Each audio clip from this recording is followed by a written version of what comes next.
दोस्तों, जिस वक्त बांग्लादेश और इंडिया के दरमियान डिप्लोमेटिक टेंशन सुरूज पे थे और रीजन समेत दुनिया के बहुत सारे मुल्कों का ध्यान इन इवेंट्स की तरफ था, ये जो बांग्लादेश के कॉन्सुलेट्स के ऊपर इंडिया में हमले हो रहे थे, तो ठीक उसी वक्त बांग्लादेश के बॉर्डर्स की दूसरी तरफ यानी म्यांमार वाली साइड पर भी बहुत बड़ी बड़ी डेवलपमेंट्स हो रही थी। जोग्राफिया चेंज हो गया है, वहां पर जियोग्राफी चेंज हो गई है और वहां पर खामोशी के साथ एक मुल्क डिसइंटीग्रेट होता हुआ हमें नजर आ रहा है।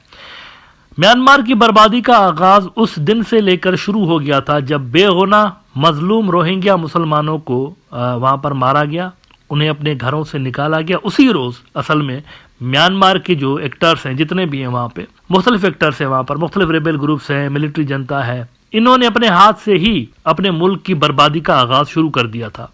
उस वक्त ये सारे इकट्ठे थे, अराकान आर्मी और मिलिट्री जनता वाले, ये सारे एक ही हुआ करते थे।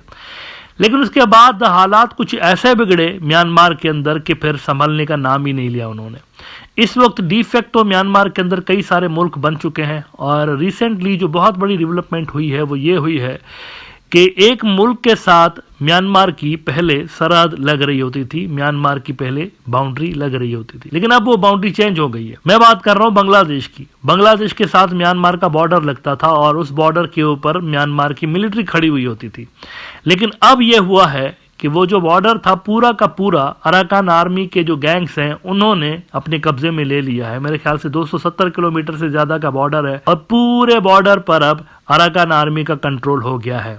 यानी कि अब अगर वहां से बांग्लादेश से सप्लाई लाइन आ रही हो यहाँ रखाइन स्टेट की तरफ और बाकी के इलाकों की तरफ म्यांमार के, तो उनको अराकान आर्मी वालों से डील करना पड़ेगा। ट्रेडर्स को और दीगर जो प्लेयर्स हैं उनको डील करना पड़ेगा अराकान आर्मी वालों के साथ, क्योंकि मिलिट्री जनता वहां से पोस्टें छोड़ के भाग गई है, पूरा बॉर्डर उनके हाथ से निकल गया है। और यही नहीं, इंडिया के साथ भी जो म्यांमार का बॉर्डर लगता है उसका भी बहुत बड़ा हिस्सा इस वक्त रेबेल्स के कब्जे में है, मिलिटेंट जो जत्थे हैं उनके कब्जे में है। और चाइना के साथ भी जो बहुत सारे इनके इलाके हैं वहां पर तो इंडिपेंडेंस का ऐलान भी हो गया है।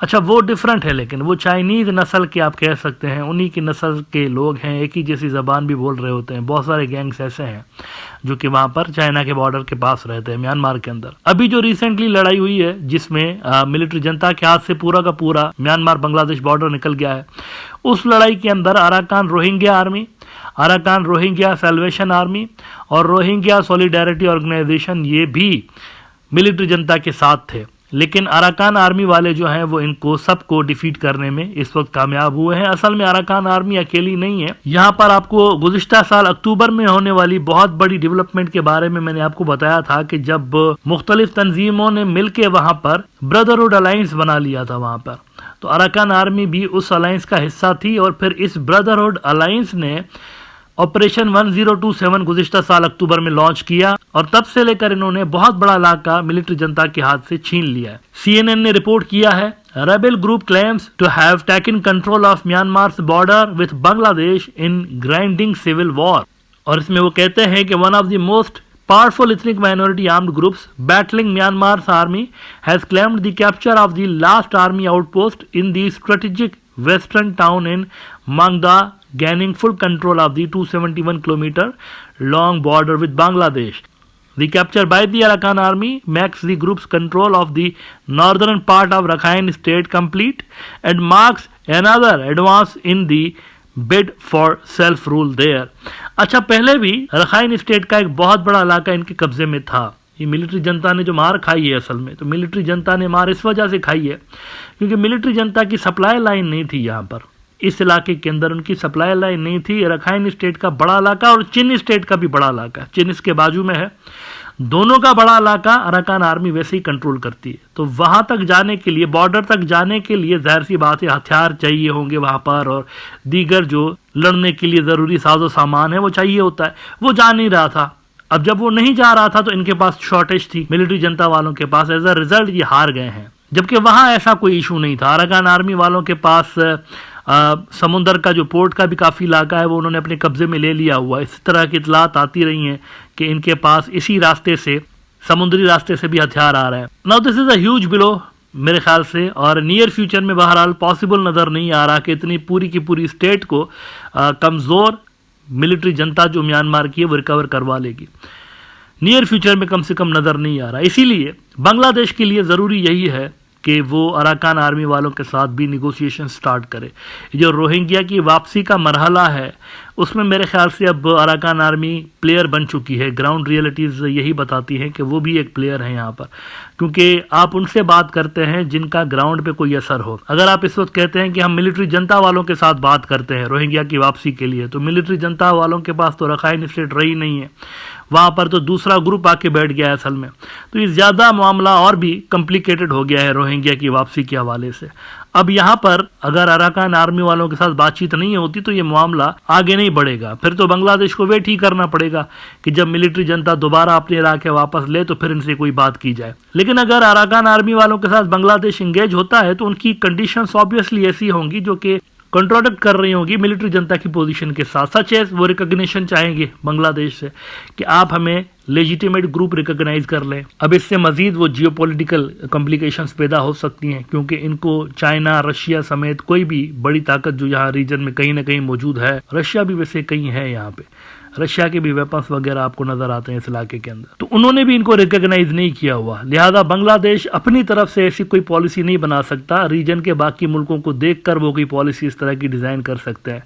एज ऑफ नाउ जब हम बात कर रहे हैं तो रोहिंग्या का मामला काफी बिगड़ चुका है, और सबसे ज़्यादा नंबर 1 जो ज़रूरी चीज़ है वो ये है कि बांग्लादेश अपने बॉर्डर्स को सिक्योर करे यहाँ पर भी, क्योंकि यहाँ बदतरीन किस्म की ये जो सिविल वॉर चल रही है इसका फॉल आउट यहाँ पर भी बॉर्डर के एरियाज़ में भी हो सकता है, बांग्लादेश के बॉर्डर के एरियाज़ में। लिहाजा यहाँ पे बांग्लादेश की मिलिट्री को नज़र रखने की ज़रूरत है। इरावाड़ी एक बड़ा इनका पुराना न्यूज़ आउटलेट है म्यांमार का, इन्होंने इस इवेंट के हवाले से, ये जो अराकान आर्मी ने कब्जा किया है बॉर्डर के एरियाज पे, और बांग्लादेश के हवाले से एक इंपॉर्टेंट बात कही है, वो ज़रा मैं आपके साथ शेयर करता हूँ। अभी 1-2 रोज़ पहले इन्होंने ये स्टोरी लगाई है। Arakan Army takes complete control of Myanmar Bangladesh border after seizing Maungdaw. इसमें वो कहते हैं a military analyst monitoring the fighting in Rakhine said restoring trade with Bangladesh would help ease the plight of people living in the western state। ये सबसे बड़ा card है बांग्लादेश के पास, सबसे बड़ा कार्ड है। रखाइन स्टेट हो या चीन स्टेट हो, यहाँ पर जो ईजीएस्ट रूट है ना सप्लाई लाइन का और ट्रेड का, वो बांग्लादेश का रूट है। यानी सबसे आसान जो ट्रेड हो सकता है या खाने पीने की चीज़ें जो जा रही हों या फ्यूल जा रहा हो, वो यहाँ से आ सकता है बांग्लादेश से। तो उनके पास निगोशिएशन की टेबल पर जब भी बांग्लादेश बैठेगा उनके पास ये सबसे बड़ा टूल है। ट्रेड वहाँ पर बांग्लादेश का जो ट्रेड है वो इनके पास सबसे बड़ा कार्ड है, और इंफ्रास्ट्रक्चर भी बना हुआ है। ये जो सारे ट्रेड के रास्ते हैं वो बने हुए हैं, वो डिसमेंटल नहीं हुए एज सच, वो एज इट इज़ मौजूद हैं, तो उनको इस्तेमाल में लाया जा सकता है। और आगे उन्होंने कहा है कि 2 million people in Rakhine face looming famine, the United Nations reported last month. वहाँ पर इस मार धाड़ के चक्कर में और वहाँ पर इस सिविल वॉर के चक्कर में हुआ यह है कि वहाँ खाने पीने की चीज़ों की शॉर्टेज पैदा हो चुकी है, और इसको फौरी तौर पर अगर कोई मुल्क ख़त्म कर सकता है इस शॉर्टेज को तो दैट इज़ बांग्लादेश, क्योंकि इंडिया दूर है। इंडिया के ये आखिरी कोने के इलाके हैं, यहाँ पर कुछ खास आपको इंफ्रास्ट्रक्चर भी नज़र नहीं आता, जंगल ही जंगल है असल में। ये सारे इलाके जो हैं जंगलात से भरे हुए हैं। लेकिन इस साइड पे जब आप आते हैं ना तो पुराने ट्रेड रूट्स बने हुए हैं, यानी रास्ता भी बना हुआ है, सारा कुछ है। तो ये एक बांग्लादेश के पास बड़ा कार्ड है। जब भी निगोशिएशंस होंगी अराकान आर्मी वालों के साथ हो या मिलिट्री जनता के साथ, तो बांग्लादेश इस कार्ड को इफेक्टिवली इस्तेमाल कर सकता है।